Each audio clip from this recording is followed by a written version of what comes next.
say all the embarrassing things that you wanted to? I think I got most of it off my chest. Okay, fantastic.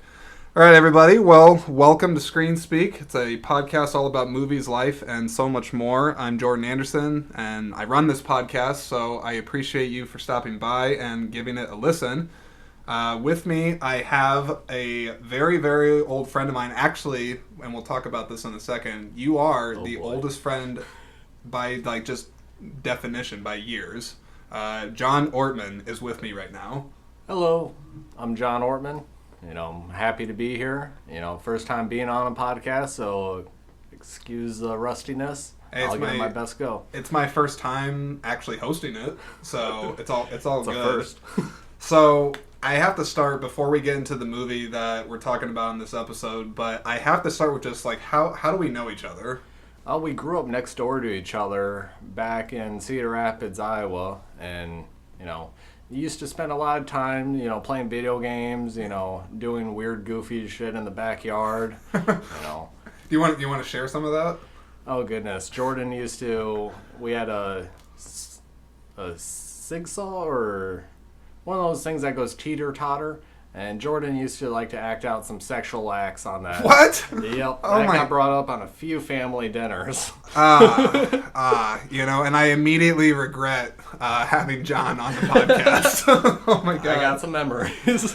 I really did that? Yeah. How old was I? You're a couple years older than me, but yeah, but you were probably 13 or 12, and I was probably like 10. God, I was gonna say, I was hoping that you were gonna say like 7 or 5 or something like that. Oh my god. I've, like John said, we were next door neighbors growing up, and I used to go to his house and hang out, and then I always remember your basement. That's one of the very things that stands out about your guys' house, because you guys had an awesome basement at that house. And I remember distinctly your dad had that Gladiator poster that was always framed up, and I was like, that's so badass. Yep. How's he doing? Oh, he's doing good. He finally moved back. He was living in California for a few years, and finally moved back about 6 months ago. Now he's guidance counselor over at ASAC, Substance Abuse Treatment Center here. Really? Yep. How long's he been doing that? He's been doing it for probably about 2 to 3 months. Really? But he's loving it. He's finally able to use his own experiences in life and try to help out others that had similar problems. That's so awesome to hear. You will honestly have to tell him hello from me. I'm assuming he probably remembers me. For sure. But, I talked to him before I came over. Yeah, what did he say? Oh, he was excited, Dude, does he listen to podcasts? I don't think so. Yeah. I actually had to explain to my mom, what a podcast is. I understand it's a bit of a generational thing on there, but it's all good.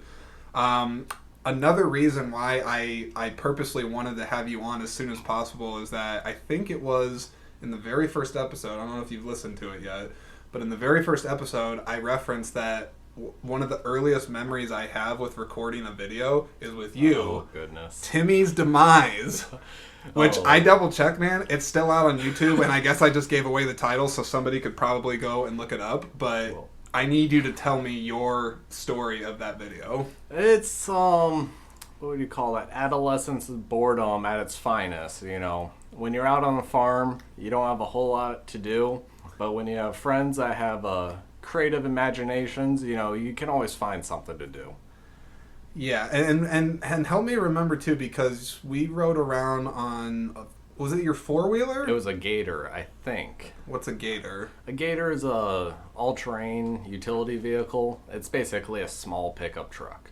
What? It was either that or the 4-wheeler, but this was about 10 years ago. I might have a little fuzzy memory on it. Yeah, no, I looked it up on YouTube. I think it was 11 or 12. Oh, goodness. Yeah, can you believe that? I know I sound like the old guy, but I'm like, oh my god. I cannot believe that was that long ago.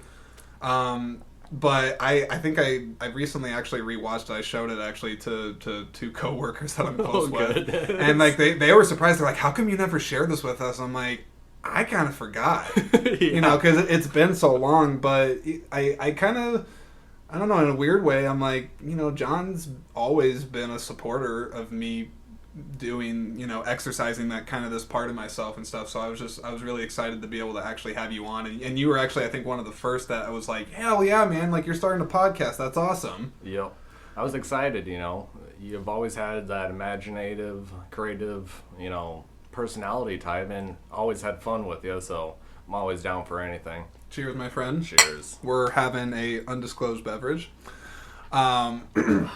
So, the movie, let's get into the actual meat of the podcast. So, the movie that we are going to be talking about today is Lord of War. That stars Nicolas Cage, Jared Leto, and Ethan Hawke, and it came out in September of 2005. And John, I just want to ask you, generally speaking, just what are your thoughts on Lord of War, and kind of how did you get introduced to the movie, that kind of thing? Oh, it's actually been so long. I'm not quite sure if it was just a random movie that my parents had in their movie collection that I decided it looked interesting. I bet I was a semi-fan of Nicolas Cage after National Treasure at that age. That's a solid movie. I can't speak for all the sequels that came after it, but the first one really hooked me, and it kind of introduced me to Nicolas Cage and his type of personality when he's acting. Yeah, and I think it's interesting too because the second episode of this we actually talked about the movie Pig, which is another Nicolas Cage movie. So I must be on a Nicolas Cage kick or something, which it's just kind of interesting.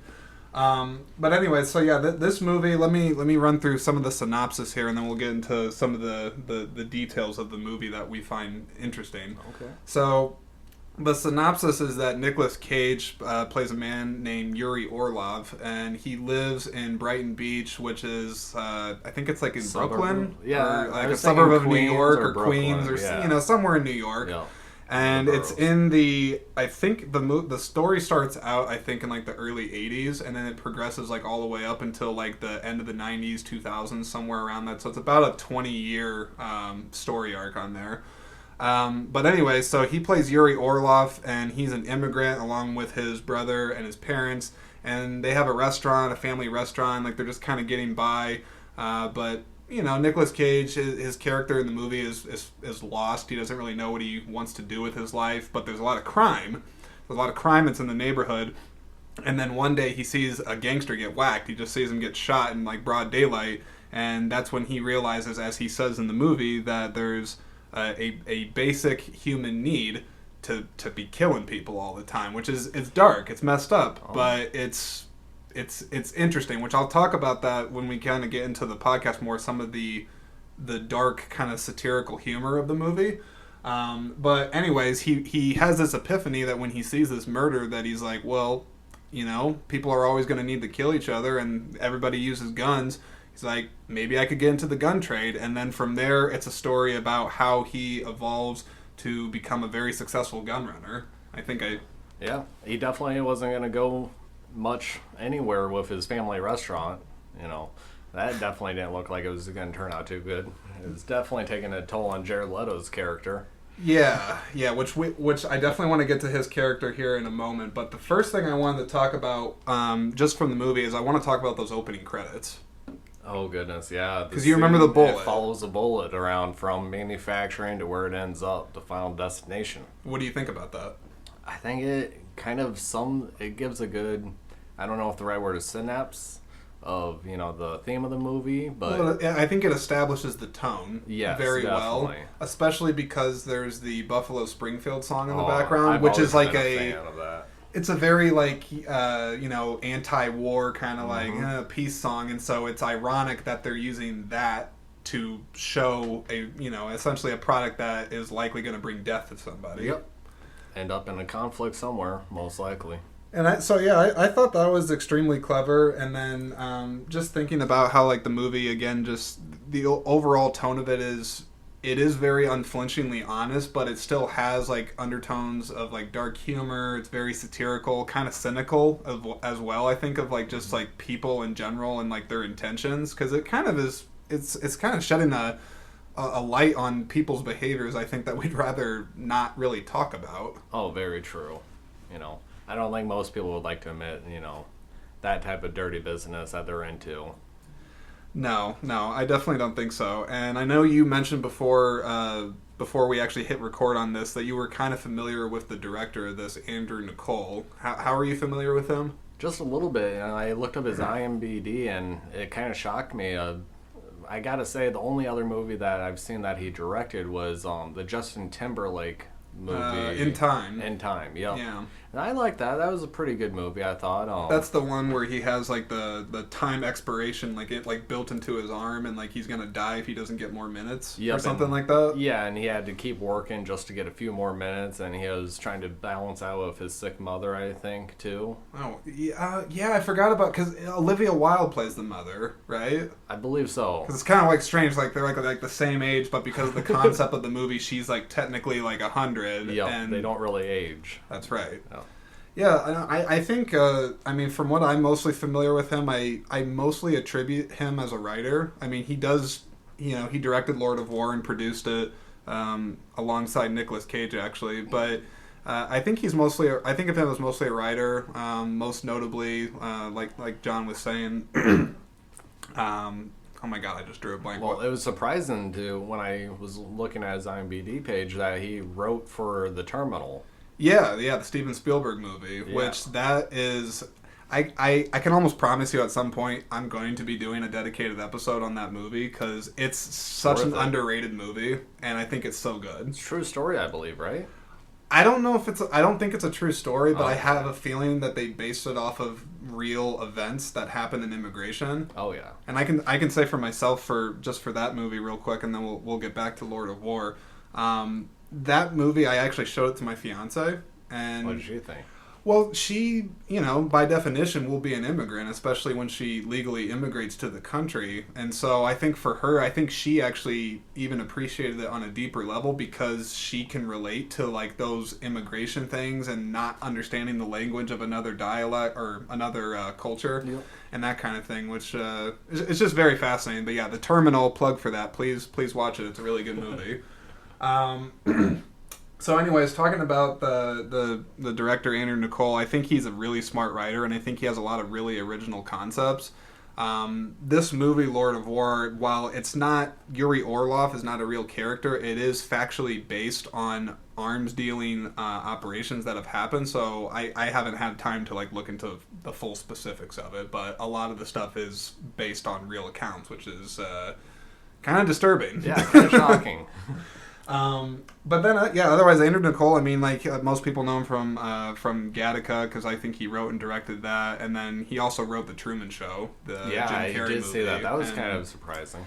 Yeah, I love that movie. It's critically acclaimed. Yes, it is. It's a film. It's a film, John. It's not a movie. It's a film. Let me put my pinky up. We're talking about films now. And how does the pinky thing work? Because I definitely know that's like a snobby thing. That's all it is. You just keep a pinky up? Whenever you're drinking a nice beverage, if you want people to take recognition of you, I'm gonna be weird now and just like start like holding the pinky up every time I have a cup, even if it's water. The finer things in life, Jordan. The finer things. Okay, so I want to talk about Nicolas Cage, our man, Nicolas Cage. He is, as I said in the second episode of this podcast, he is the best worst actor on the planet Earth. The man is an enigma. He is fascinating. But I do want to talk about not necessarily like just straight up his performance. I mean, if you want to talk about it, I definitely encourage it. I mean, what do you think about his performance? In this movie, it's hands down my favorite Nicolas Cage movie I've ever seen. But I also respect him so much, even for his kind of B-rolls, because the man has to support that dinosaur bone collection. And I'm so glad that you brought that up. Because I think I actually mentioned it in the second episode that, because someone, my buddy Adam, he had asked, he was like, why do you think he's like kind of doing these like garbage movies or for so many of them? And I mentioned, I'm like, I think he went crazy with like the height of his fame, and he bought like a castle and dinosaur bones. I think it's multiple castles, actually. I think I heard that too. I know he had a lot to, I can't, it would be so fascinating to meet Nicolas Cage. Oh yeah. Oh my God. God, can you imagine him on a podcast? Oh, I think he would be overshadowing in every aspect of it. Oh, it would be absolutely amazing. But I want to talk about, and I want to hear what you think about this. Is his character, like, right from the beginning, and I realize I think it's been a minute since you've seen the movie, but you still, as you say, remember it quite well. His character admits pretty much right from the get-go of the movie that he's like, I'm not here to tell you a pack of lies, I'm just here to tell you what happened, I'm not going to make myself look good, just interpret it for what you will. And I think his character is, I mean, the description I noted to myself is that he's the devil hiding in plain sight. Well, I kind of think of him as just a guy who came over here with not much means to be who he wanted to be and to live the life that he thought he was going to be living when he came to America with his family. So I really kind of relate to him, not me personally, but as far as how people are willing to do things that most other people wouldn't even think about to provide themselves and their family with opportunities.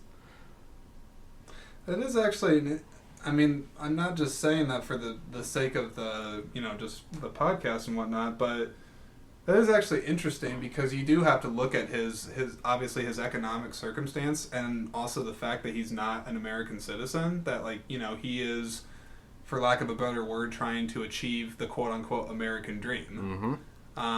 Which, is a cliche that's done in, like, movies like Scarface and things like that. An outsider comes, gets involved with criminal stuff, and, rise and fall kind of thing. Yep. But, yeah, that's interesting to think about. Oh. I think it's probably, it's definitely overdone in Hollywood, but I think the director's take on it in Lord of War was probably the most realistic version I've seen in quite a while. You see so many of those, like you said, Scarface, the drug dealer ones, where they just grow up in the projects and all of a sudden they just want all the nice things. But I gotta say, Nicolas Cage's character, Yuri Orlov. Yuri Orlov. Yeah, it's I'm gonna struggle with that, tongue twister. But I think it's the most realistic of an immigrant really kind of balancing his own conscience on his shoulders and having to make tough decisions and sometimes having to ignore some of the decisions that he's made just to keep one foot in front of the other. Yeah, and that is, we're going to circle back to that, believe me, on this one. But I think we both agree, Nick Cage, this movie, it's one of his best. Oh, hands down. Hands down. Yep. Now, the fun character. Oh, good. Jared Leto. Ukraine, man! Whoa! He is all over the place in this movie. I gotta say that. You gotta beware of the dog. Dude, that's a nice reference. Nice reference to the movie. I'm not even going to explain the reference to that. You have to watch the movie to understand that. His character by far, I think, is... I don't want to say he's more complex than Nicolas Cage's character, because obviously Nicolas Cage, he leads the movie, but I think Jared Leto's character has a lot of nuance to him, and there's a lot of, like, things that are said without being said about him.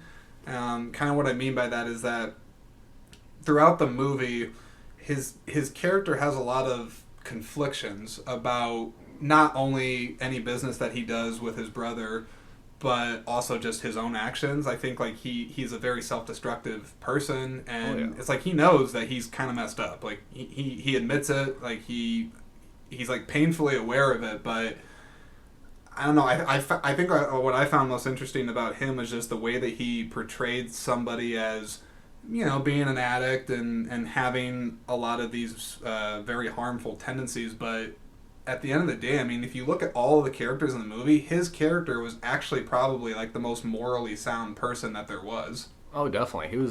He really portrayed a good addict with a conscience and the ups and downs of his own personality and energy level that he went through, I don't know how much I can really go into it, but from the scenes of him going to rehab and saying final goodbyes to... Spoilers are allowed. Okay. Yeah.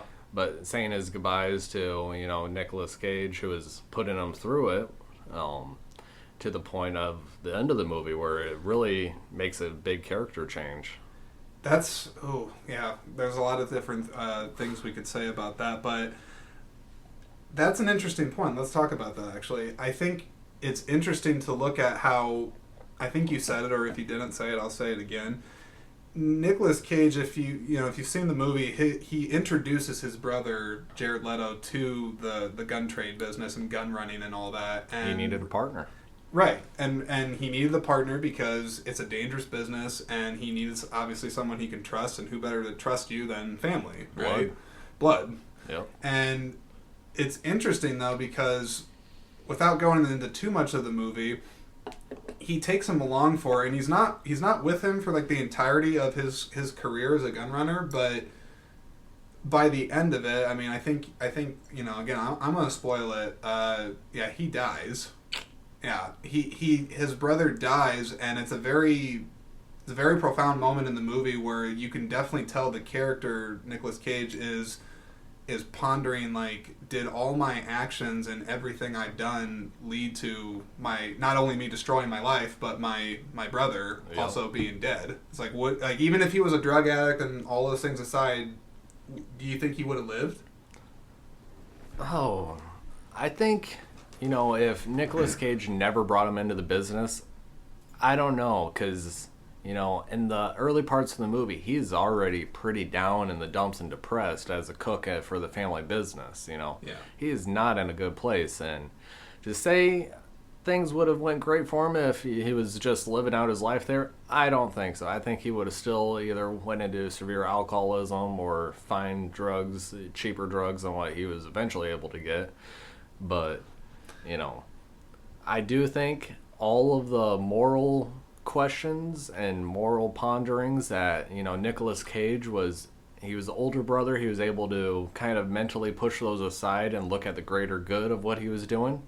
I don't think Jared Leto was able to do that, and he portrayed it really well, that he was actually facing those deeper questions, and they were eating away at him. He's definitely more sensitive of a person.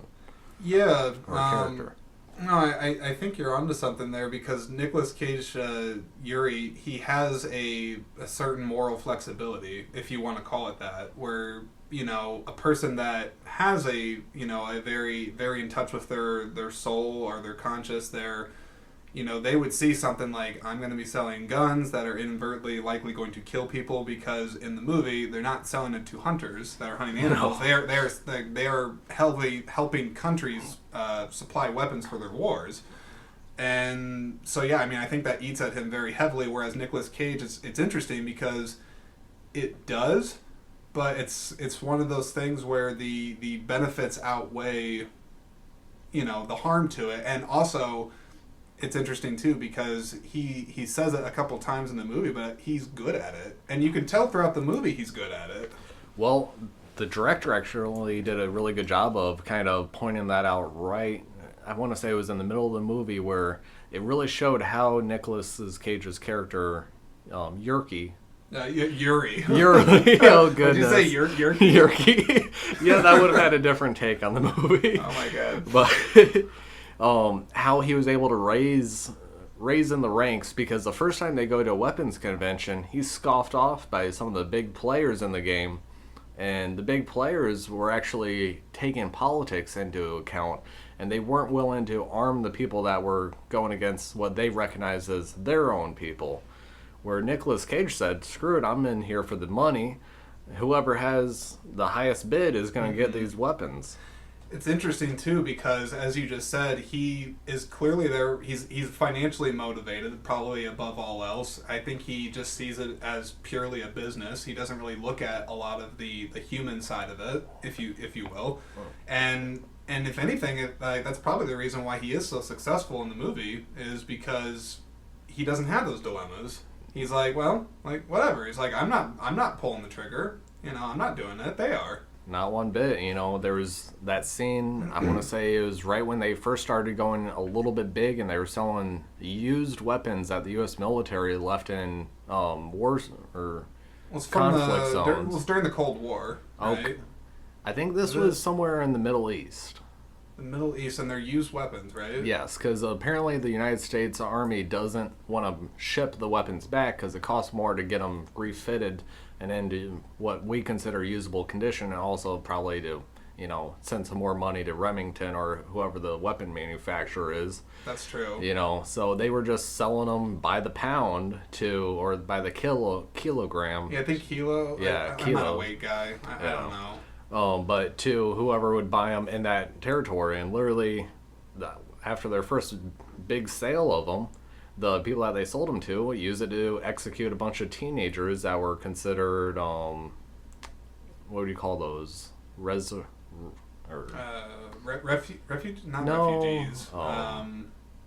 Freedom fighters? Yeah, freedom fighters, just people against the state. Because that's in Lebanon, I think, where that happens at, right? Okay, it could be. Yeah.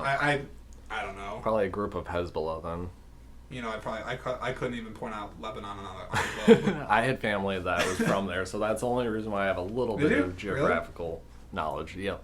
My dad was engaged to a Lebanese woman from Beirut. I remember that, for probably about 8 years, and still to this day the only bit of Arabic I know is yalla, which means hurry up, and that came very profoundly because it was it was a house of 3 Lebanese women that I was living with.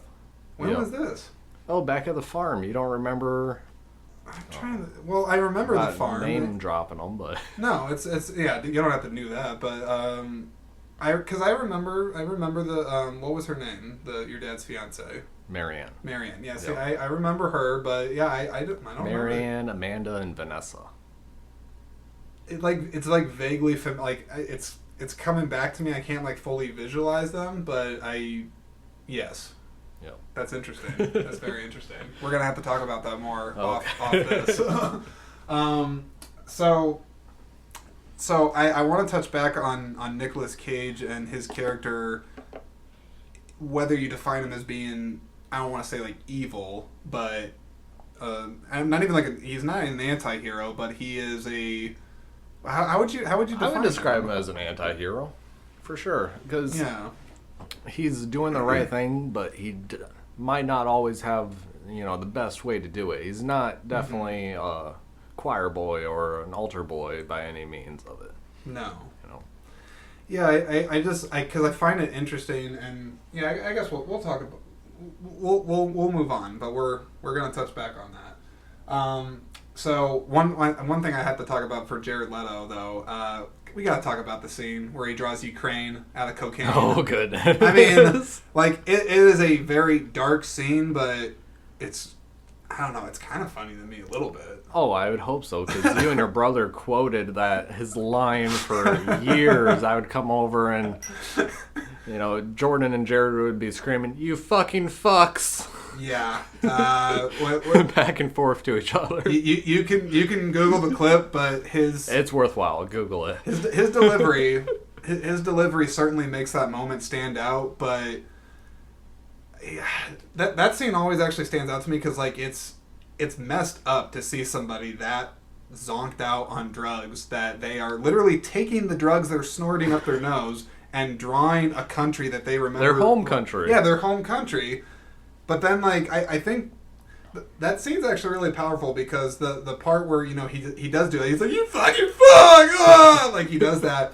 But if you remember the scene, I don't know how well you remember it, but you can see Nicolas Cage, I think he's just dumbfounded because he's what the hell is he can't even process his brother's behavior, and I think that's what you're shocked, but you're also sad at the same time. Yeah, well, Nicolas Cage definitely gave a grim reminder to Jared Leto's character.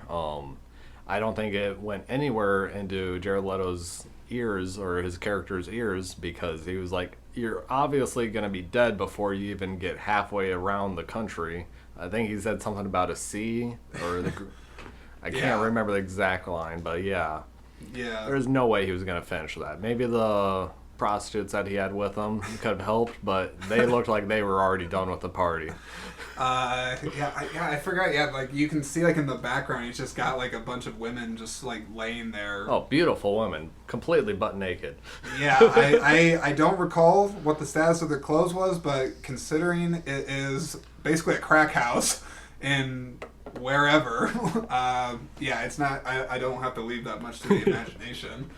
But imagine the investigative work that Nicolas Cage's character had to do to track him down there. It looked like there was no internet anywhere in sight. That is interesting, because he does say through narration that he's just like a few weeks or later or whatever. This is my bad Nicolas Cage impression. He talks about how he found him, but yeah, it's like how the hell would he find him? Maybe it's he was selling like guns to the maybe? coke dealer. That's the only way I could connect the dots. Got a pager? Like they? Yeah, probably. I don't know. Pager, come get your brother. Like he took some of our women. He's got your drugs. So better come find him. By the way, you owe me $40,000. You didn't pay. Yeah, like that's actually. I mean, it's very interesting actually. Like just how much that stuff costs. Oh. I mean, there's a reason why people do it. It's financially motivating. I bet it costs way less over in whatever slum of a country he was in there.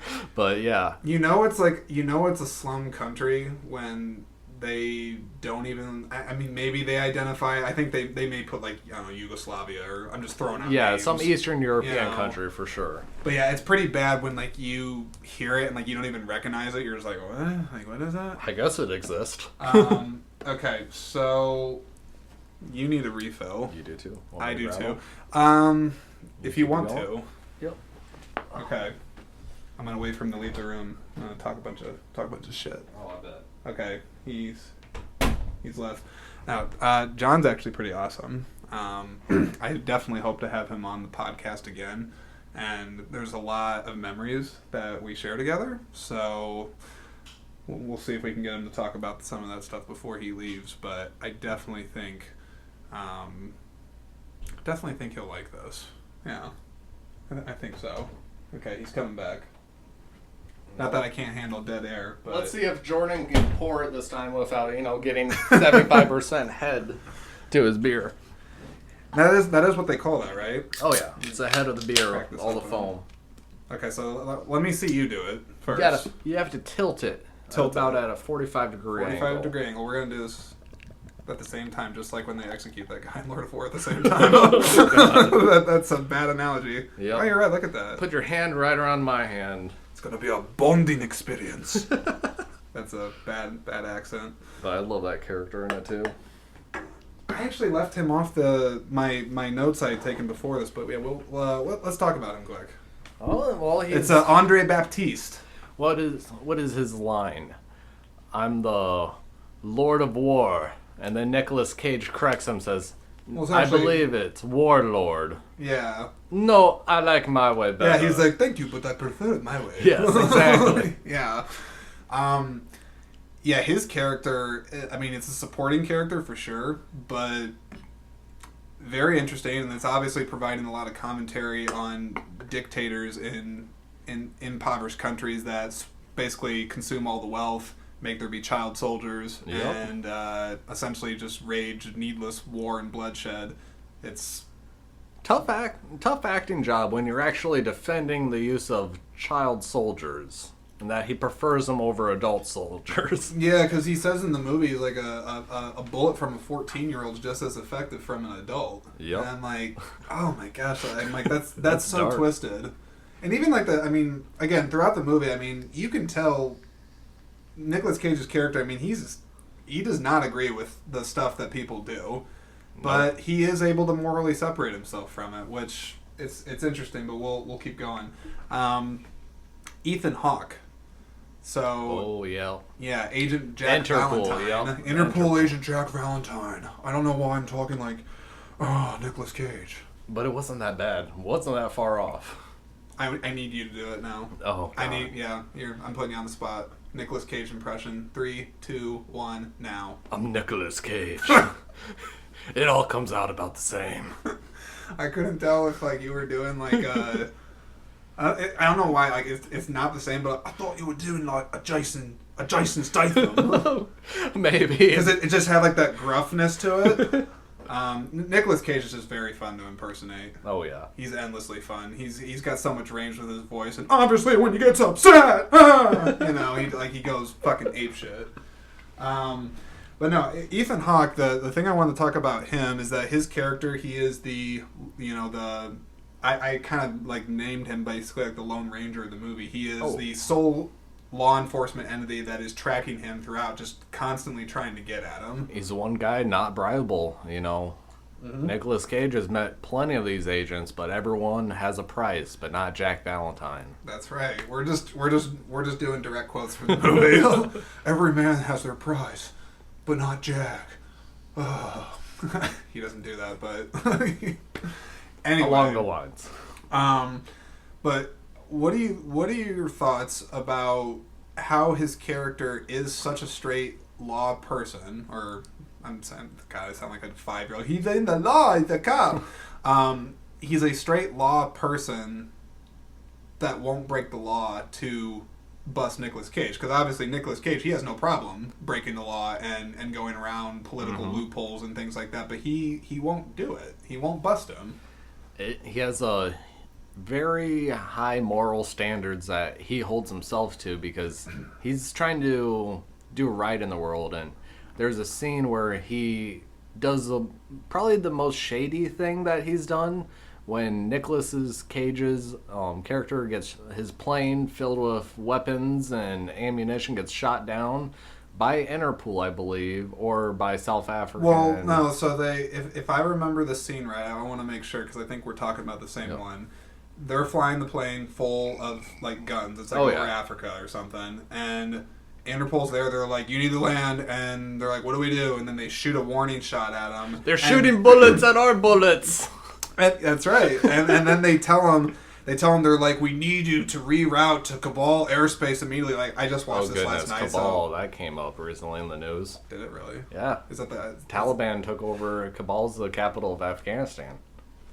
Okay, so real quick, because I actually think it's topically related to this. Yeah.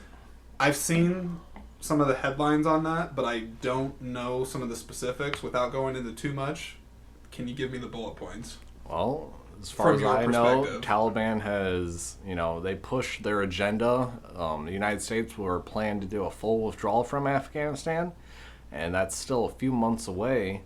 But they realize that, the United States isn't playing a huge active role now that they're trying to get out. They're trying to get their logistics probably going to pull out of the country. So they just decided to bulldoze right over, the Afghan troops, which they folded quickly. Oh, yeah. Whoa. And now you're seeing people on the web posting photos of, all this U.S. military gear that we probably paid for the Afghan army to have. It's just being sold in open air markets right now. So it's almost kind of relatable to the movie where, the fall of the Soviet Union led to a huge influx in the kind of third-party arms dealer trade. That's true, yeah, because I don't remember the full specifics of that, but I do know that, because it's a very, is it an arms embargo? Am I even saying that right? Because I'm trying to reference, like, what happens that causes, like, this big gun running boom. From the fall of the Soviet Union? I think so. Well, arms embargo, I'm pretty sure, is when you refuse to sell any arms to that country. Yeah, I'm definitely not saying that correctly.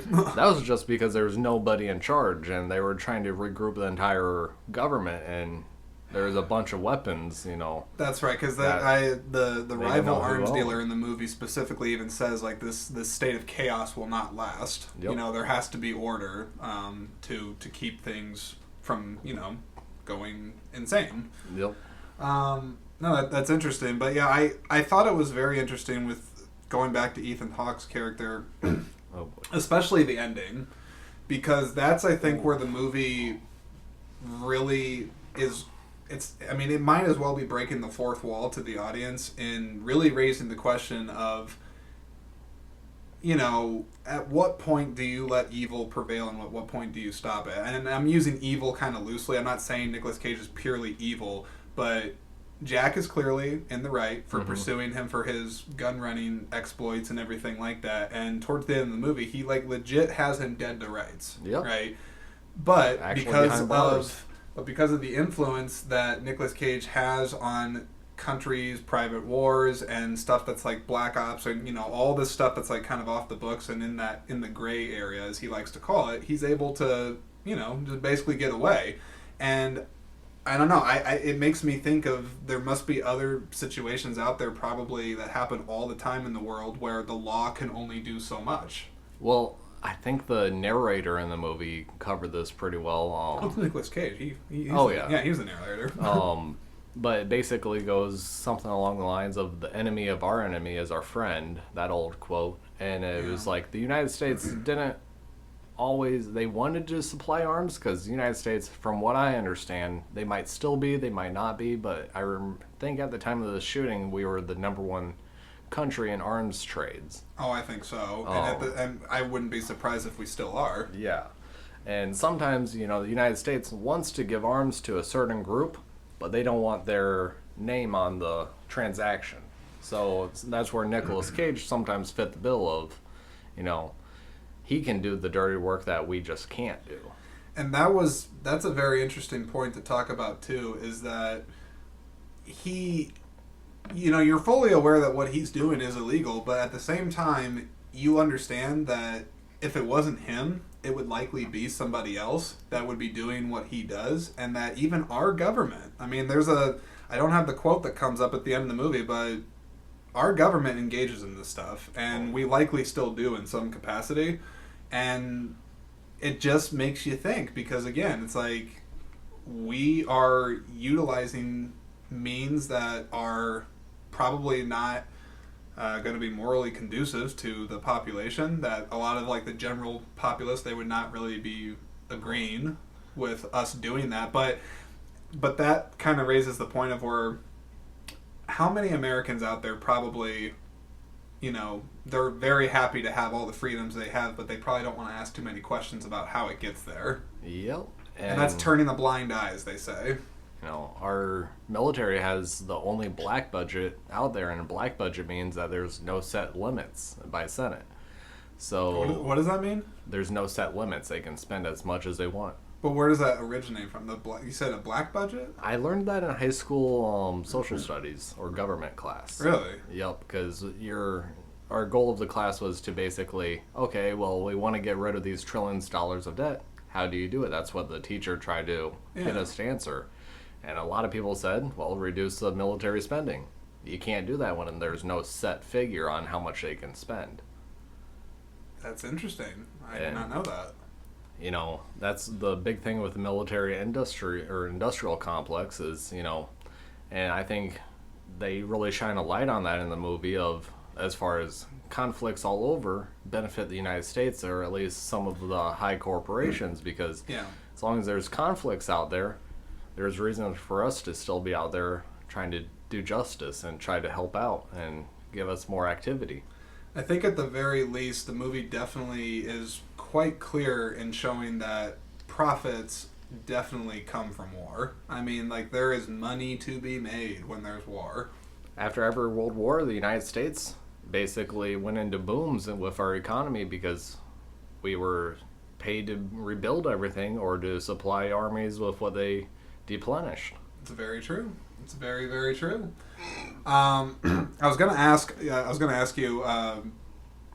So the movie frequently is directly breaking the fourth wall through narration. Nicolas Cage's character comes in and out of the story and is talking to the audience, giving them narration, which is not all too dissimilar from famous Martin Scorsese movies, Goodfellas, Wolf of Wall Street, those kind of ones.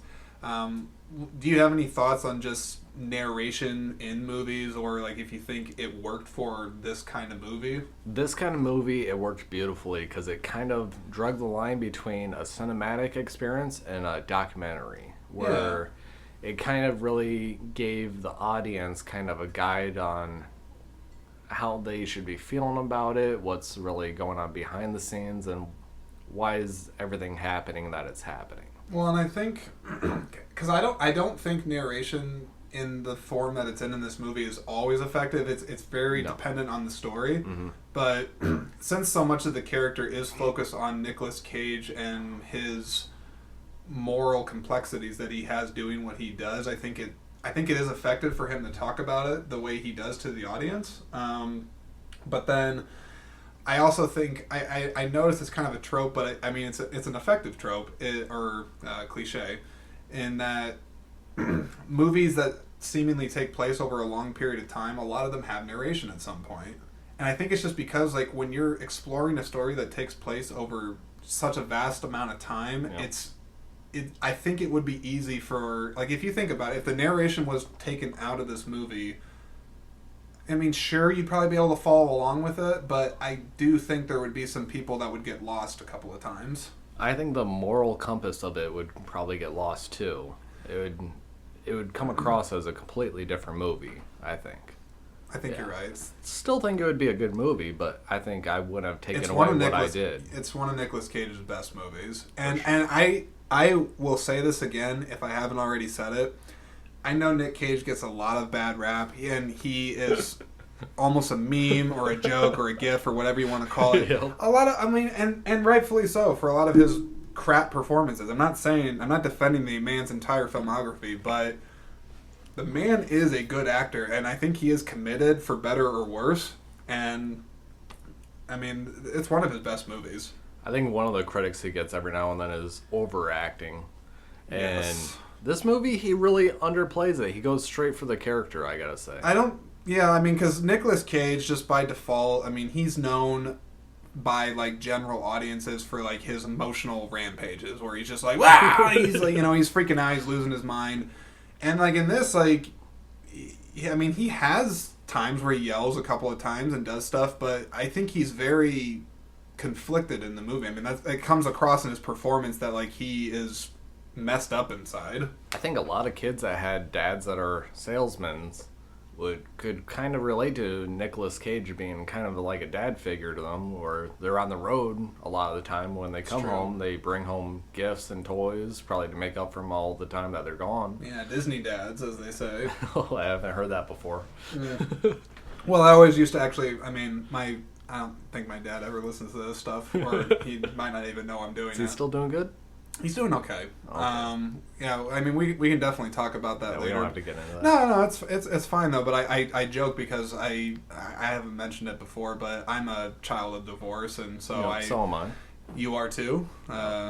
Cheers for our parents hating each other. 2 Christmases. That's what we can cheers to. Oh, God. But yeah, I think like my dad, he definitely didn't run guns. I'm not saying that, but it's an interesting thing you just said with the whole, like, kind of trying to make up for my actions by just spoiling you with material things. Because he does that, because Nicolas Cage does that for his wife and son in the movie. Like, he just buys them the world, you know? But it's like all the money in the world doesn't make up for what you are doing. And didn't stop her from snitching on him at the end when she found out. That's right. Yeah, she snitches on him in the storage unit, right? Yep. Because, like, her painting she store there. Follows him like she thought he was cheating on her. Yeah, I mean, I think this is a very extreme example, but for anybody that is listening that wants some couples advice, talk about your finances honestly, because otherwise you are going to be super distrusting and start following your spouse around without their knowledge, and eventually leading to them getting arrested. Yep. and we don't want that.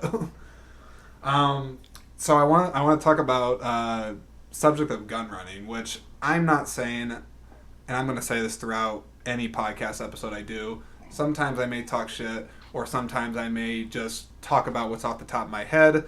If I have cited something prior, I will definitely mention, hey, I cited this prior, so that you're not just thinking I'm saying a bunch of shit. But on the subject of gun running, I do find the movie really fascinating just on the subject, like, of how arms deals work, how countries do buy from a private seller like Nicolas Cage. They're not like, because I feel like just as like a general citizen, I might not be saying that right, that you would just think, well, the U.S. probably buys their weapons from another country, or like a big manufacturer, right? That's probably what you think, but not the case.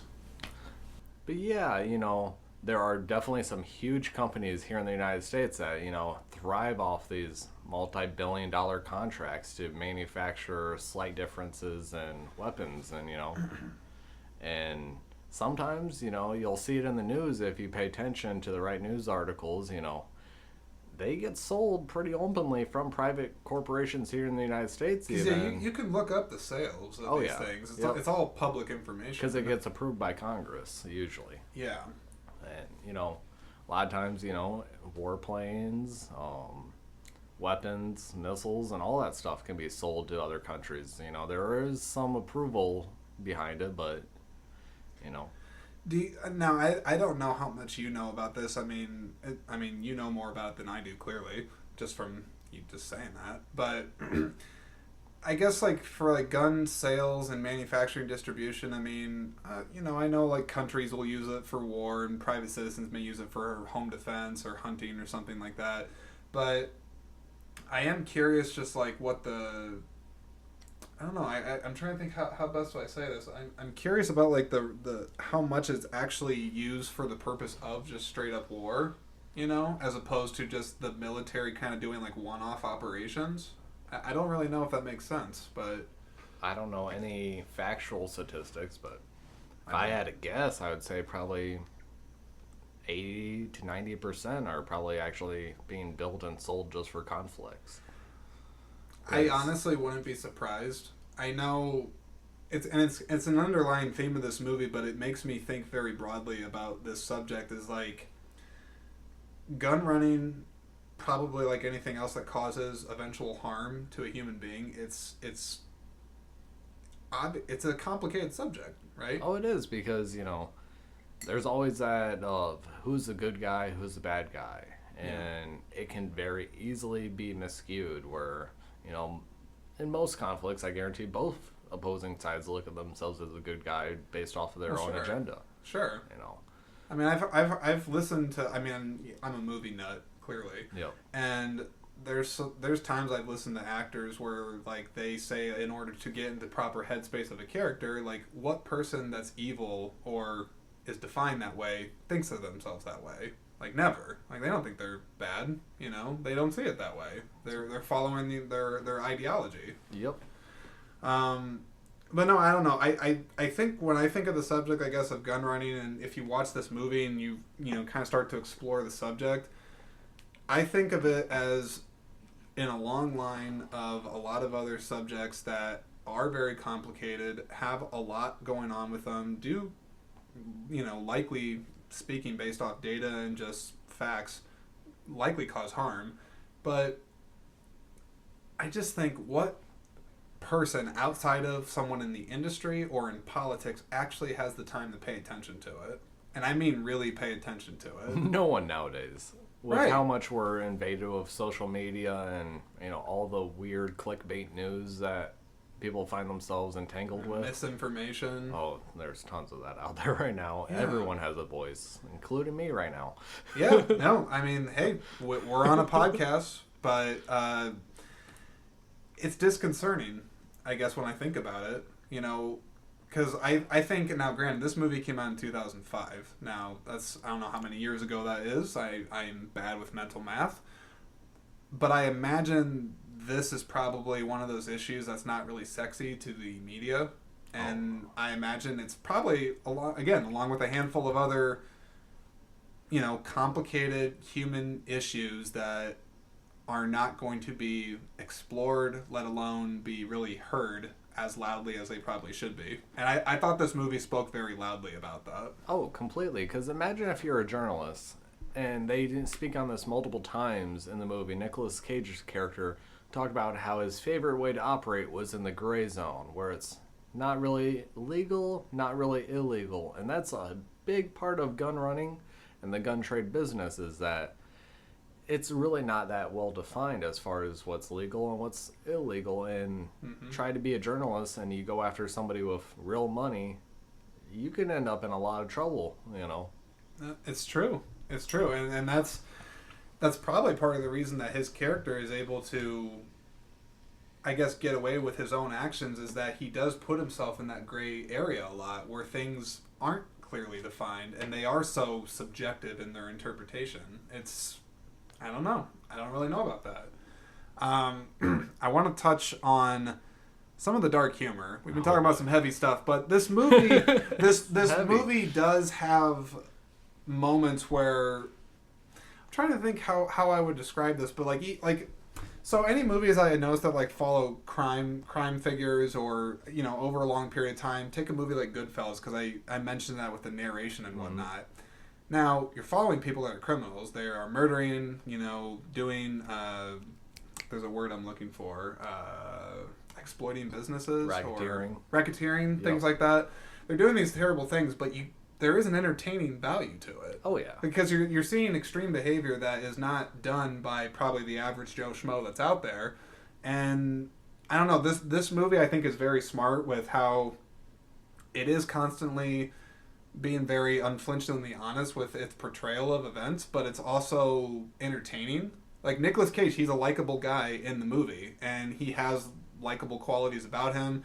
I'm thinking like one kind of just little funny thing is it's his uncle, the one that gets blown up in the car bomb, but he's like that stereotypical Russian guy. Yep. He's drunk all the time off of vodka, but he's like, I like the nephew, I like selling the weapons, and there's stuff like that where you're like, this is kind of enjoyable but messed up at the same time. Definitely. Oh, the way that even his uncle, who was a complete drunk and I'll be right back. Stereotypical uncle. I'll be right back. John's gonna hold the fort. I'll try my best.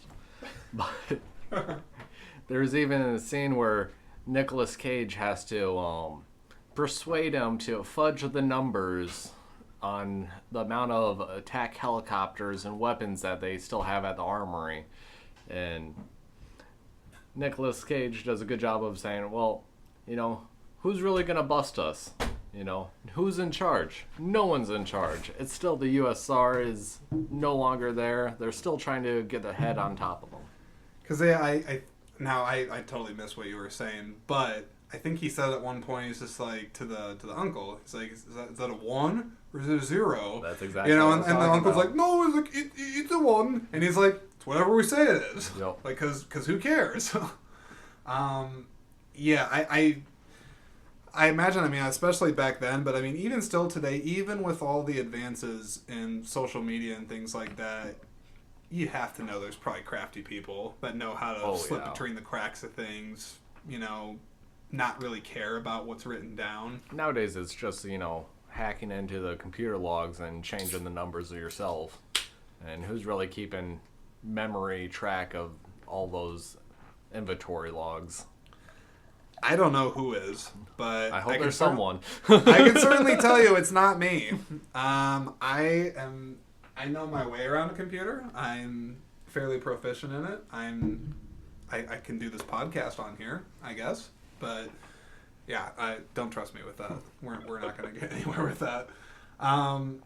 So dark humor. Well. Do you have anything else to say about the dark humor? Well, we already touched on it. When Jared Leto was about to OD on the cocaine. But his Ukraine outline looked pretty good. It looked good. No, he did a good job. He had good memory for being as whacked out as he was. Looked like he took it straight off the map.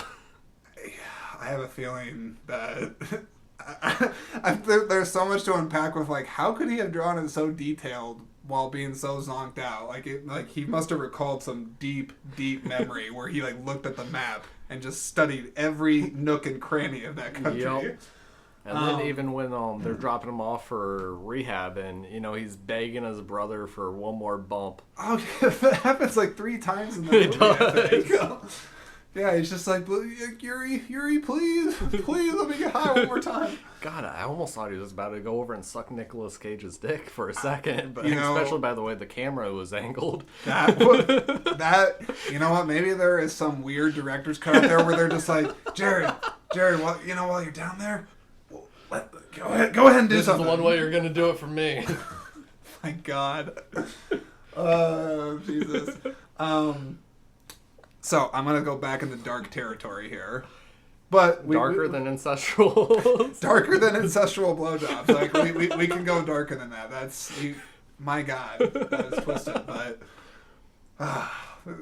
this is one of the things I'm totally thinking out loud here. But this is one of the things I'm absolutely so looking forward to by having more people on this thing. Is I never know what's gonna come out of people's mouths. Anyway, so. this is kind of more wrap up into like the ending and kind of the general theme of the movie is the price of your soul, because the movie does, I think, open-endedly at least, ask the audience, like, you know, would you have done everything I did, you know? And I don't know. I think about, it's obviously easy to relate to yourself first in your own experience, and I don't think I'd be able to do that. You know, I don't think I could do the gun running, even if I got like a crap ton of money and all that. I'm not saying I'd be like Jared Leto's character and do lines of Ukraine and be all messed up and try to stop a village from being slaughtered. But I don't know. I do think that my morals come into play when I think about something I would do for money. I couldn't be the polar opposite of you. You got a price? I do.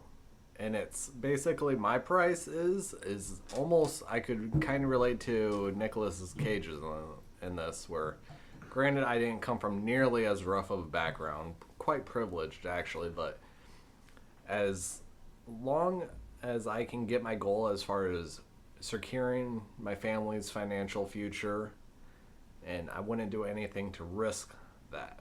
And I think that's what came forefront to Nicolas Cage at the end of this movie, is that Sure. he was willing to do all this stuff in order to attain the goals and opportunities that he wanted to. He was in love with that model ever since he was a kid in Ukraine, which means he was going after a cougar probably. It's true. But as soon as that became a threat of what he was doing was about to take that all away from him, what he was working really for, I think that's when I personally have breaks. Is if you're about to lose everything that you worked for, then you have to backpedal and, you know, reassess what you're doing and try to find other ways. Yeah, I mean, I think, you know, talking about just, you know, the theme of like the price of one's soul and things like that, I mean, I don't think his character is pure evil. I don't. I think he, as they say, the enemy of my friend is the enemy of whatever that quote is. And, you know, he is doing something that likely somebody would be doing, or multiple people would be doing in his place. I mean, like, I doubt war is going to end, like, globally. Oh, you know, we're not going to never. hold hands and sing Kumbaya anytime soon. Unless if aliens touch down tomorrow. And even then, there's probably going to be a few people shooting shotguns from their backyards and pissing them off. I can tell you on the subject of aliens, and maybe I'll find a movie so I can get my weird alien thoughts out of my head, but I do not think the aliens want to visit us. I think they're real. I do think they're real, but I think if they looked at some TikTok feeds and some of the other stuff going on out there, they would take that UFO and do the biggest freaking U-turn that they could think of and be like, I do not want to come to this planet. I gotta say, the sightings that we've recently had on UFOs by even the United States Air Force that they've recently released, I feel like those are just like teenage aliens that are down here to fuck with us and to stir up a little bit of storm, probably when they're out joyriding their dad's, you know, spacecraft. So they're spoiled alien kids too. Oh, I bet. Yeah, it's not There just has subject to to be. the No. human race. They have a lot to learn, you know. They probably live to be 500 years or so. So let's talk about let's start to wind down as much as we can. This is me trying to control the pace. But no, I want to talk about the ending because I know we're going to talk about it for a bit. Is that the fact that it leaves it open-ended, and I don't know what quotes it shows up there. It shows some statistics of like arms deals being still very largely done, largely profitable, you know, potentially damaging a lot of different countries and things like that. I guess what did the ending of the movie say to you, or did it make you have any thoughts about just gun running as a whole, or war, or any of these big things? I might be blanking on a bit of the ending, but the most profound memory of the ending was when Jack Valentine was basically given the FU. He was told he did a good job, but we're going to let him go.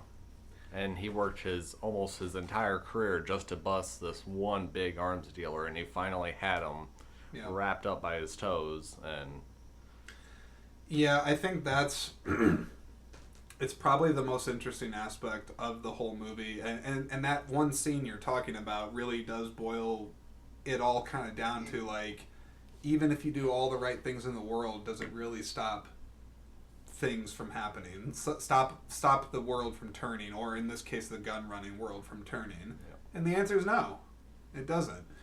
And I think there's a lot that can be said about that, but I think, I don't know. I mean, I'm not trying to get preachy on this podcast, but maybe turn to faith of some kind, or maybe, I don't know.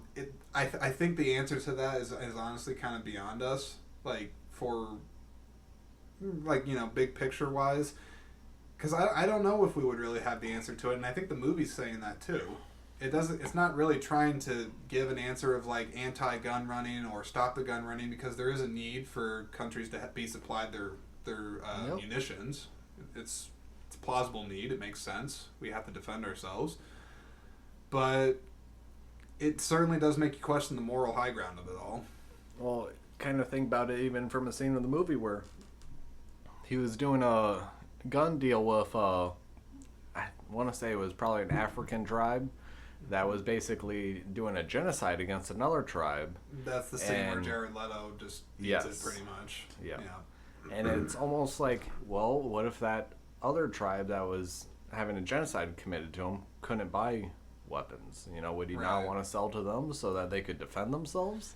Yeah, it's I broadly speaking anyway, one of the things that kind of comes to my mind on that, it would be like an animal conservationist, like someone that's trying to, like, keep a species I don't think alive. animal conservationist is what we want to That's- refer to, but I get what you're saying. That's not the right term. Yeah. Right? What is the point is, it would be like someone that is trying to make the argument for, let's save this species, but then that nature or whatever is going to run its course and wipe that species out regardless of what you do. I may be reaching here. So we kind of need a more philanthropist to get into the gun running trade, to just donate a bunch of guns to the people that really need it. Maybe. I don't know. I am by no means an expert on this. I just think it's a fascinating topic to explore. Oh, definitely. And definitely with the scene you're talking about, especially because that's where, I mean, Jared Leto's character is conflicted throughout the entire movie of the damage that the job does to people. Yep. And He then sees when it head on. and he literally, the scene where he gets killed, that is where he literally is, like, witnessing, like, gun, trade, death. Like, it's literally right there. Two people that don't deserve it by any moral compass in his book or in most people's books. No, I don't think so. And that's where, I don't know, myself, I guess if I walk away from the movie and, I would want people to have a conversation about things. I would probably want people to talk about the laws in place for these things, if there's anything that could be done to make it better. But then I guess I would also want to be a realist too, and not completely dismiss the profession, but still, I don't know, if there would be a way to introduce some type of moral standards to have for it, maybe. I don't know. I would never be in a position to make those calls. Yeah, it sounds like a really gray area, and that's what the movie focuses on, of how do you make those calls, because I think I said this earlier, is in most conflicts, both parties think they're the good guys. It's true. So how do you really determine who's the good guy and who's the bad guy? Because in most conflicts, they've been going on for generations, if not, Sure. decades. Or generations would cover that a little. But No, you're good. You're good. Yeah, I and you know what? I'll leave the listening audience pondering about that, because that's one of the reasons I also love this movie and movies like this, is because it's got a conversation. Mhm. It's a conversation starter, whether it's territory you're comfortable with, maybe not necessarily so, but it makes you think. It makes you think, and it makes you ask those deeper questions, because I do think, without sounding too you know, self-righteous isn't the right term, but I don't expect that we'll solve all the world's problems through conversation, but I do think that long-form, open-minded conversation about a subject like this, it is going to be a pivotal way to be able to actually make there be any kind of progress on something like this. Yeah, it's important to hear everyone's opinion. You always have to kind of try to look outside of your own perspective and to think of how other people look at the same situation. And that's what I feel like kind of in recent times and in recent news, everything's become either one-sided or, so opinionated that it's forced a lot of people to stop speaking up and trying to have these open debates that you don't have to declare enemies just from talking about opinions, but it's always important to hear what the other side is thinking. Yeah. That way you can kind of guide your own compass as far as what's going on. A quote I go back to a lot, I think it's a quote anyway, is perception is reality. I mean, it's very straightforward, but it's like one person, their existence, they live in their own world, and of course they're a part of society and they're a part of the grand scheme of things and whatnot, but they're the main character in their own movie. Exactly. They're the main character in their own movie. They are the focal point of everything that's going on around them. They have their own unique set of experiences and circumstance and everything like that. And so, I mean, I guess my point with that is that people need to be more mindful of that without, again, sounding like I'm trying to tell you how to think or anything like that. But, yeah, there's a lot that can be said, I think, about a subject like gun running and how you would effectively talk about it, because it's a very complicated subject. Oh, yeah, very complex. But I don't know, I think you may have said this at one point, but like social media, it's just not an effective communication tool. It's absolutely not. But then I always think a lot that there's a lot of subjects like this where long form discussion needs to be had, but it always boils down to time. Who the hell actually has the time to do this, let alone one of the other world's 10 million problems? Yeah, no one. I'm not trying to sound hopeless. I'm not, because, I'm an optimist at my core, but... How many hours of media do you think was actually being produced and released 30 to 40 years ago? Not much. And now we're living in a time where there's so much media that you couldn't, unless if you're a computer with, extreme processing capabilities, go through with an algorithm and actually listen to everything. Did you ever see? I will wrap things up, tying it back to Lord of War. But did you ever see the documentary, The Social Dilemma? No. So it's on Netflix, and pretty much, it lets you still come up to your own interpretation, but it's basically saying social media don't use. Like, it's pretty clear about that.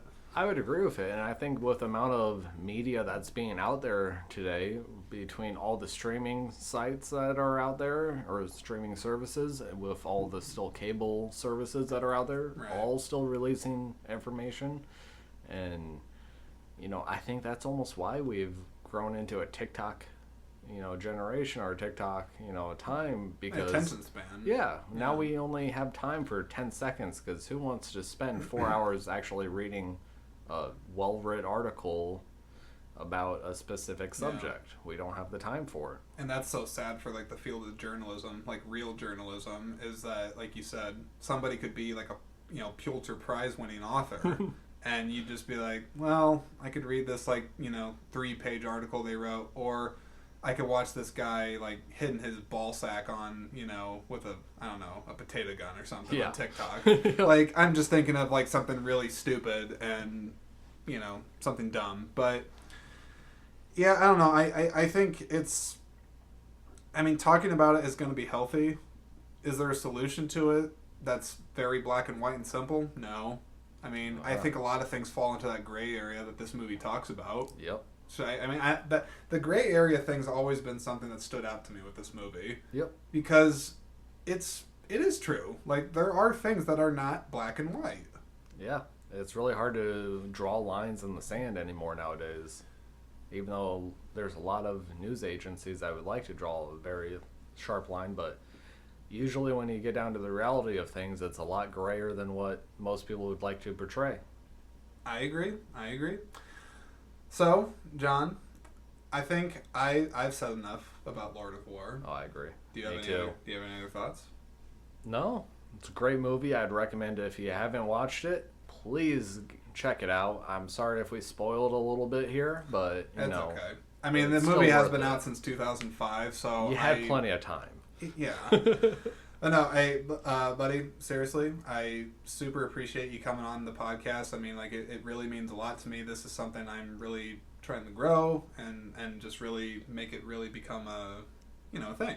And I wanted to catch on. And, you being one of the first people and one of my oldest friends, it means a great deal to me that you actually came on this. Well, thank you. I really appreciate it. It means a lot that you asked me to be on. You broke my podcast virginity tonight. So I hope to be back. I'm feeling a little bit more comfortable now that we've gotten into it. I mean, I was going to say, whatever. I'm going to say it to the people. I don't make this weird. I don't think so. Are you uncomfortable? Oh, he made a lot of my childhood uncomfortable, but, we're past that. That's true. You know what? Okay, hang on. Wait. I'm not getting away from that one, I guess. Okay, so all right, I lied. I'm wrapping this up on Lord of War, but because John is one of my oldest friends, I would be remiss if I didn't at least talk a bit about us growing up and some of the memories that we have together. So, one of the things I know for a fact that I have two childhood memories that stand out in my mind. I want to hear them. Well, actually 3. Okay. It's okay. I promise this isn't going to go too long, but hey, whatever. I got time. Who cares?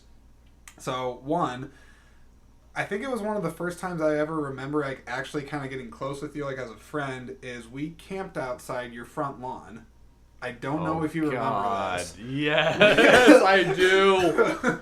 We camped outside your front lawn, and I remember that we had a buttload of junk food. Oh, yeah. Cheez-Its and Capri Suns and all this crap. I was a spoiled brat at that time. Dude, it was crazy. and as you remember, I mean, I don't know if you remember, but when I was living, at the house there and my mom was married to Brett and all that stuff, it was not ideal. No, I always felt like we couldn't host people because it was not. do you want some flat diet Pepsi and some stale Pringles? It was bad. But then and believe me, I was not mooching off of you because you were a privileged friend. I was not. But I was like, John, Austin, they have food. We were willing to feed the hungry. That's our good charitable deed back in the day. Oh my God. But yeah, I remember we camped out that one time in your front lawn, and I was like, that was a lot of fun. We stayed up very late talking about just nonsense. Oh, I remember a few topics that we might not want to bring up right now. Yeah, maybe not, but I'm going to ask you about that when I hit stop on this thing. And then another memory I have, and I don't remember how old you were. You had a space birthday. Oh, yes. I don't know how old you were. I don't either. You were young. I was young, probably 8 or 9. There was a couple of women that used to host these very themed parties, and there were women that did it. Yeah, it was women. It was 2 women that hosted it. They had a I thought you guys just put on yourselves. You actually paid someone to do that. Oh, they cost high dollar. I guarantee it. Austin, he was probably the most privileged out of the friend group. Oh yeah, I mean, that's how we Austin. If you ever actually end up listening to this, we love you. We do love you, and I would love to actually talk with you at some point. It has been years since I've caught up with Austin. He's out in Colorado right now. Is he really? Yep, he just moved out there this year. He moved? Yep, he was oh my God. He was an financial analyst. Probably Great America or something, right? Yeah. And wow. I don't know what he's doing now out in Colorado, but man, it looks like he's having a hell of a time. Wish I could be out there. I would love to catch up with him. I mean, the 3 of us were always really tight. Oh yeah, growing up. I remember going to the state fairs together and shit like that. Oh my God, Chuck! I can't talk about that on here, but Chuck. Yeah. Yeah, God, I'm gonna have to reach out to Austin. I don't know if he'd ever do anything like this, but it would be amazing. It'd be amazing. Yeah. Yeah, I mean, if like I said, if anything else, I'm using this podcast selfishly to talk with people that I just really want to talk with. I want to say the third memory, and then I'll stop. I don't even think you said the second. No, Oh, I we said can jump to the I said the camping space camp. Oh, Or, yep, not space camp, but yeah. you know the There wasn't space much birthday. to it. Yep. The third one I have. Oh, I'm trying to think. Because there was a lot of memories that I had out at the house at Palo, like with your dad. I mean, that was later, granted, Yep. but like when we were younger, this was the memory. I think we had a name for it, but do you remember that you, me, and Austin, we used to play in his backyard, and we had like a whole thing where like he was the president, and like I was like a Secret Service agent or something, and like I don't know if you were a terrorist or like. Oh, maybe. Maybe I was the terrorist role. I don't know. I just remembered that during those little imagination, scenarios, Yeah. we always ended up with a hot chick at the end. What? Yes. I need you And to there was a lot of elaborate. ground thrusting towards the end once, we saved the day. Oh my god. I guess that's what we took away from action movies Oh and my James God. Bond films. I had it's coming back to me like from like some like PTSD childhood memory. Yes. But oh my god, really? Yes. I remember one thing. I don't even care. I'm admitted it on the podcast. I don't even care. There was one of the things I remember that we used to do is like Austin and I would like take turns and like we'd like chase each other around. I remember and like maybe I shouldn't say this on the podcast. Well, I got one memory. Oh, I'm sorry. Can I say Yep, one more? go for it. I'm sorry. One more, and then you got to Go talk for it. in. I don't. You have to refresh me because I'm an old man now. Was it your dog or Austin's dog? I think I was about to bring up the same thing. Austin never, or I think it was was my Boomer. dog. Oh, Boomer. Is it, Yeah, that was is that Austin's dog. Austin's dog, but Yep. your dog was Jackson. Jackson. Jackson. Yep, you Yeah. Okay, I'm gonna let John tell the story really quick, but you gotta tell us. You have to tell the people About the game Jackson. we used to play. Jackson in the game. Okay, so the game was Jackson was, when he was going outside, we would chain him up on a leash in the front yard, and he had a real enthusiasm for humping people, and we used to play who was the slowest, and we would run back and forth between the bounds of his chain to see who he would catch and hump to the floor, because he was about 100-some pound. He was a big dog. Yeah. And we were little kids. Golden retriever, and he would take us down like it was no problem. And he continued that into my high school years. He never got rid of the humping phase. He loved the hump. Now, how old did he live? How old was he? He lived to be about, I want to say, 9, and then he got a tumor on his spine. Oh, that's too bad. It happens, childhood dogs, Yeah. they're there, they support you so much. And I remember when He was we a good first dog. got him, we had a Milwaukee cockatoo that was going to live to be A about... walking what? A Milwaukee cockatoo. What is that? It's like a big parakeet. They can speak, no English and all that. They just memorize words. And my dad thought he was real slick because he gave us the ultimatum, because me and my sister both were begging for a dog after seeing other families in the neighborhood get dogs, that we wanted one. Well, he said, here's the ultimatum. You can either have the bird or you can get a dog. And guess what? A couple of young kids asked for it. We were like, screw the bird. We want the dog. And I think he was God. really just trying to get away from that, because I'm pretty sure that bird was cursed. It caused 2 divorces. The bird caused the. I'm gonna say it caused. You're it saying was a that's cursed the bird. primary cause. Even my dad stands to this day, Wow. because we sold it to a family in the neighborhood, or we probably gave it to them, but they ended up getting a divorce too, like a few years after getting the bird from us. What? Yep. Now, okay, if you had to guess a timeline, when did you have this bird? Oh, I had I think my entire childhood since I was, or at least since I remember moving into Q Avenue. I don't think we had them back when we were living out at the farm. Because I think So probably from like age of 7 to 12, or 7 to 10 probably. I'm thinking about it now, and I feel like I can remember you owning something like that, but I mean I have no idea about like what it looked like, its name. I don't remember any of that. I just remember Jackson and all his humping. Oh, goodness. Yeah, I don't blame you. I still have PTSD from the bird. He used to sing Old MacDonald Had a Farm Old MacDonald? at the top of its lungs. What? Yep. Oh my god. Another memory. Whatever. I'm Shoot. gonna keep going. But Enter the Matrix. We played that at your house on the GameCube a lot. Oh, yeah. Do you remember that? Oh, that wasn't at my house. That was at yours.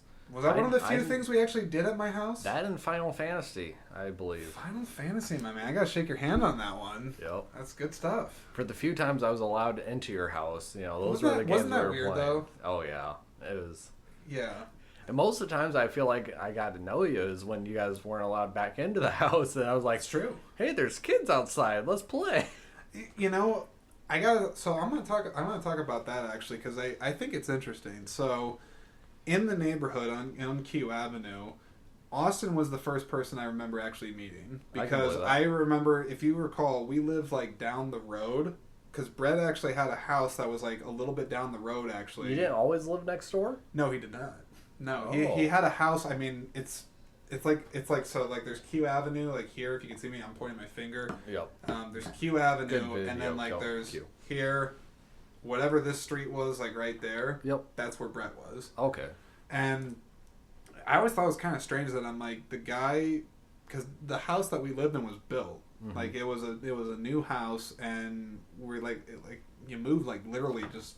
There's there. a few families in the neighborhood that did that. I always No, thought I that think was so. weird too. Because that neighborhood at the time, I remember, was really new. And if you remember, it's I don't know if you get depressed when you go by there, but all that forest that we used to play in as kids, it's all gone. Yep. It's all gone. I'm actually glad we don't live there anymore because now they build apartments I know. connected to it. It's like there's a whole bunch of there's a big apartment complex. it got rid of the exclusivity of being on top of the hill. And that's an interesting We're part. the hills in Cedar Rapids. The hills in Cedar Rapids. No, but it's an interesting thing because you did kind of feel a sense of seclusion from everybody definitely. because we had one forest at the main end of our street on Q Ave, and then there's the big one on the opposite end. Goodness, that just reminded me. So we had this forest next to us, and hopefully no one was ever harmed by this, but I know what you're gonna say. there was definitely fort wars that were going on between our neighborhood and another neighborhood that their backyard was the forest too, and they would come in. It was the one that was like down the hill. Yeah, down right? the hill. We a little hated bit, those kids, and we were the privileged fucks. We deserve those forests. Oh. But it got pretty extreme. I remember setting up some like almost Korean War or Vietnam we set bamboo up traps. and we'd piss on the sharpened sticks that we'd put at the bottom of them. Like, thank God no one ever got hurt because that would have been. Well, I remember that we took a whiz in the communal whiz tree. Oh, the one that had the hole in the center of it. A hollowed out tree that was dead. We all pissed in it instead of running back to our houses. That was just, more convenient. Thank God we were guys. I was gonna say, thank God we were guys. Otherwise, there would have been a lot of problems with doing that. Yeah. But the thing I remember about the traps, I'm so glad I have you on this right now. The thing I remember about the traps is that we would dig out a hole, and then we would put Gatorade.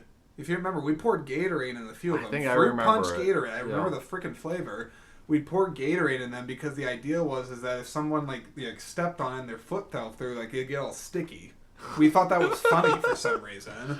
Maybe it was just a tree that we pissed on. Maybe I'm having a little bit of memory war, but I do remember the traps and us building forts, and there was one tree that was like half slung over from a windstorm, and we would all jump on it and bounce us to high heavens.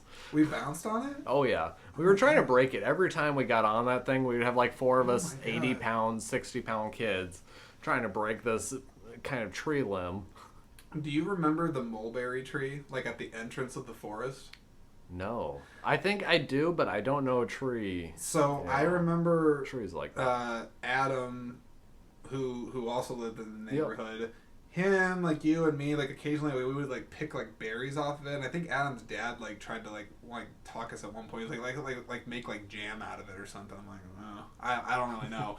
But the reason I bring it up is because I remember myself there was a memory I have where I climbed too high on the tree. Oh, and you're afraid of heights, so you probably couldn't get back down. Yeah, no, and I specifically remember your dad and like one of the other like neighborhood dads like kind of coming around and being like, Jordan, like it's okay, like you can come down, and I was like, you know.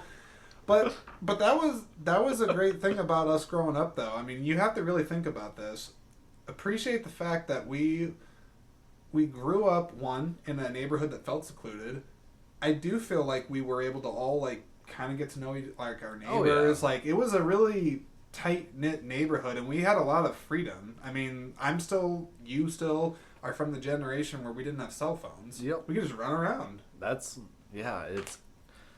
kind of a golden time to look back on, because as soon as I moved out of that neighborhood, video games and cell phones became a thing, and everyone was just inside their house. I never got to know any of my other neighbors the way I knew everyone on Q Avenue.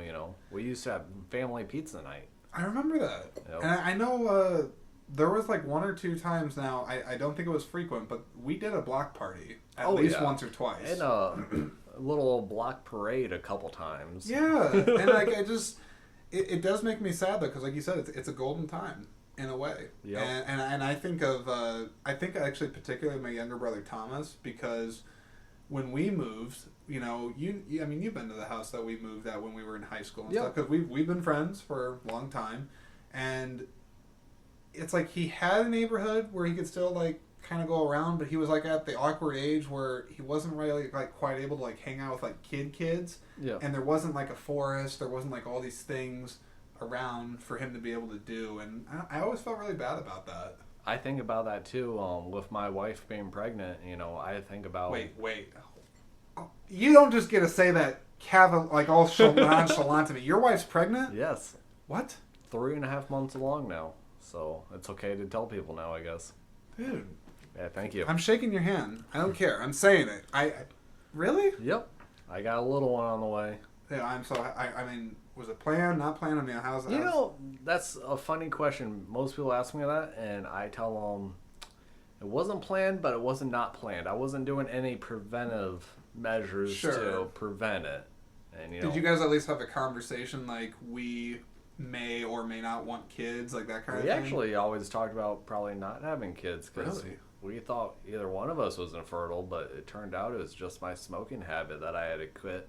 And then my sperm started swimming straight. Because, and again, do not say anything on here that you're not comfortable with saying. I'm fine with that. That stuff has an effect on. Oh yeah. It makes them temporarily stupid, and I completely believe that now, because I think. Yeah. I was not one to wrap it up ever. Really. And I was in a 9+ year relationship, or a 9-year relationship, and. Thank God there wasn't a baby out of that one, because that would have been a fucking shit show. I can say, I mean, I won't say too much about it, but I've had a scare before, with, pregnancy. And, I mean, it's, the emotions that you go through with that are very complex. I mean, I had emotions that I felt when I was, like, genuinely scared about it one time, that I didn't expect it of myself. Like, it was like you find out things about yourself in situations like that. That's for sure. I've realized after seeing my sister, she got pregnant at how's she 18. Doing? She's doing great. Yeah, I knew she got pregnant at a young age. She went straight from kind of a party girl lifestyle, and who's not when you're 18, right? Yeah, I mean, I'm not gonna act like I'm some saint. I drank for the first time when I was 16. Yeah, but seeing her change her life like a complete 180 and going completely almost soccer mom-ish.